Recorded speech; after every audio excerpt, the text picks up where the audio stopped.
One of the most valuable forms of content marketing that you can put out is collaboration.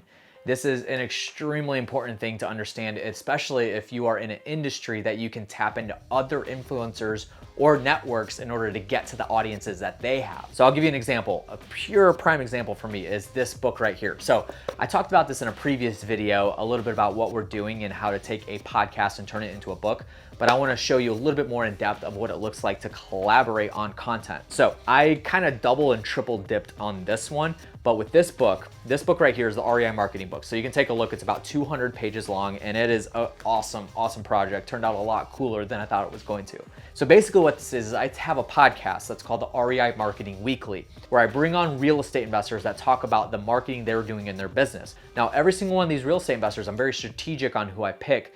They all have their own audiences, their own target audiences that they have that follows them on their Instagram, Facebook, podcast, or whatever it is. So what I did was I have them on my show and then I push that out and then I have them share that show with their audience. So whether that's the video from YouTube, the Facebook video, the audio, doesn't matter what it is. I have them share that. And so in that form, I'm actually dipping into their audience at that point. And then take it even further, now I've taken this book. With that podcast, I actually got it transcribed, the first 37 episodes, I believe, got those transcribed, cleaned up the audio or the transcription, put it into a readable format, and then organized the content, and then got this out of it. So a 200-page book for, it has 37 real estate investors with their own audiences inside of this. And so what happens is the next phase of this is promotion. Right now it's in pre-orders.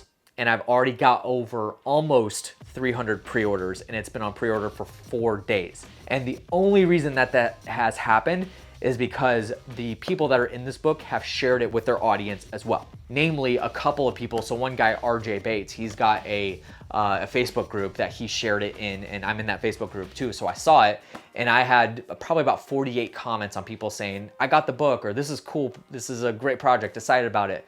And they all went and pre-ordered it. So I was taking a look at the pre-orders on who came through, and I didn't know even half the people that had come through on the pre-orders.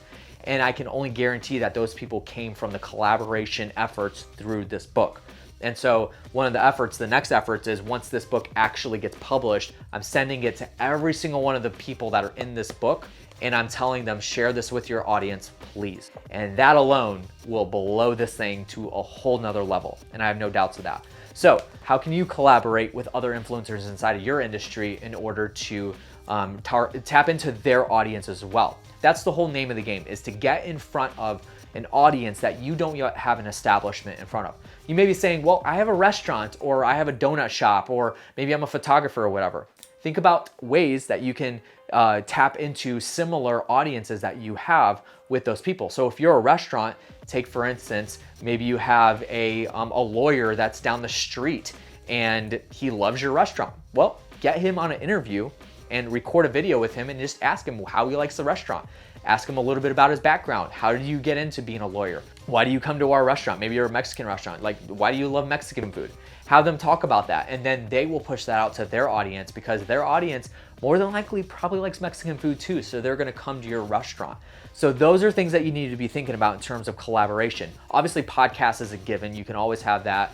Videos is a given, but also testimonial videos are a form of collaboration, because what happens is you're getting somebody else on your content and they are talking about your product or service, and they're gonna distribute that back to their audience. Now, a big piece of that on that last part of it is for you to actually ask them to do that. So for me, one of the last phases of getting this book in the hands of people that don't know who I am is for me to go to each one of these guys that are in this book and say, please share this with your audience so that we can get the word out that you're in this book.